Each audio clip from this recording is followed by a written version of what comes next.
আবার কি মা? ছোট আলু। ছোট আলু দিয়ে কি হবে? ছোট আলু দিয়ে কি হয় জানিস না? না। দম হবে। দম হবে? এই আলুগুলো দিয়ে দম হবে? হ্যাঁ।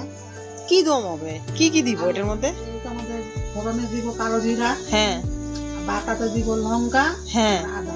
লঙ্কা আর আদা। টমেটো দিতে লাগবে? না না টমেটো দিতে লাগবে না? না, কিছু দিতে লাগবে না। আর খেতে কেমন হবে? ভালো হবে, খায় দেখি। জিরা মশলা কিচ্ছু লাগবে না? না।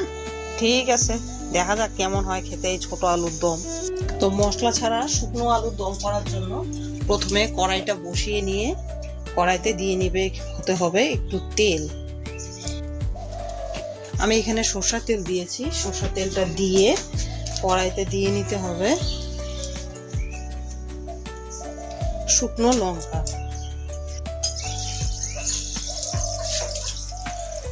শুকনো লঙ্কাটা যখন একটু কালো হয়ে আসবে, একটু নাড়তে নাড়তে, এটা কিন্তু হচ্ছে সম্পূর্ণ মশলা ছাড়া আলুর দম। সবসময় তো মশলা দিয়ে খাওয়া যায় না, তাই এই দমটা হচ্ছে মশলা ছাড়া। এই যে শুকনো লঙ্কার যখন এরকম কালার চলে আসবে, আর একটু কালো হবে, তখন দিয়ে নিব আমি কালো জিরে।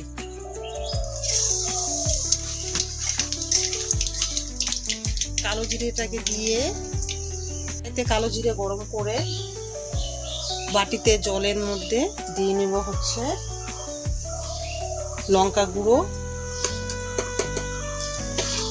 আর হচ্ছে দিব এই আদা বাটা। এটাই হচ্ছে মশলা, আর কোনো মশলাই এখানে লাগবে না।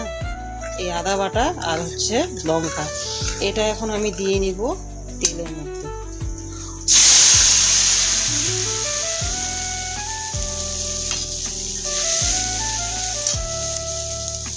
সাথে দিয়ে নিব হলুদ,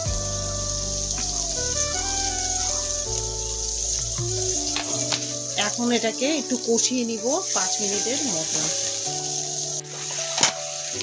মশলাটাকে একটু 5 মিনিটের মতন কষিয়ে নিয়ে দিয়ে নিব একটু বাটার।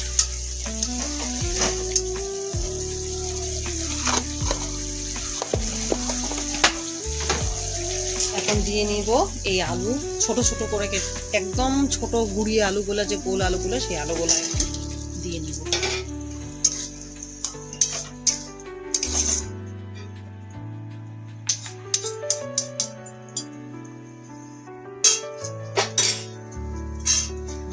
সাথে দিয়ে নিচ্ছি হচ্ছে লবণ।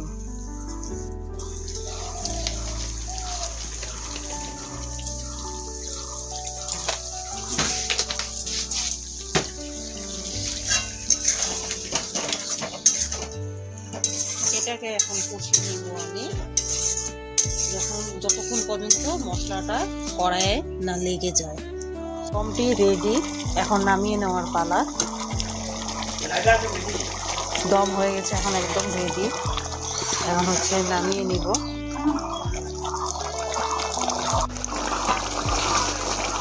এখন নামিয়ে নিব।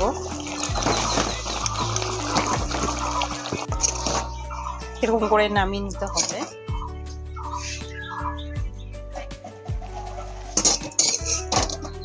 এখন পুরোটাই নামিয়ে নিব। এই যে হয়ে গিয়েছে টেস্টি টেস্টি একদম আলুর দম, যেটাতে কোনো মশলা লাগে না, মশলা ছাড়া টেস্টি টেস্টি আলুর দম। গরম ভাতের সঙ্গে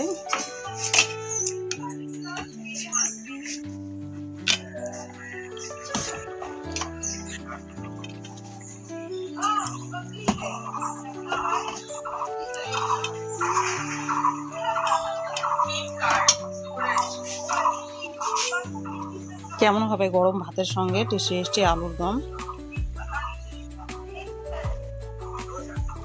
জাস্ট ভালো লাগবে খেতে, শুধু এটুকুই বলতে পারি, একদম কোনো মশলা ছাড়া।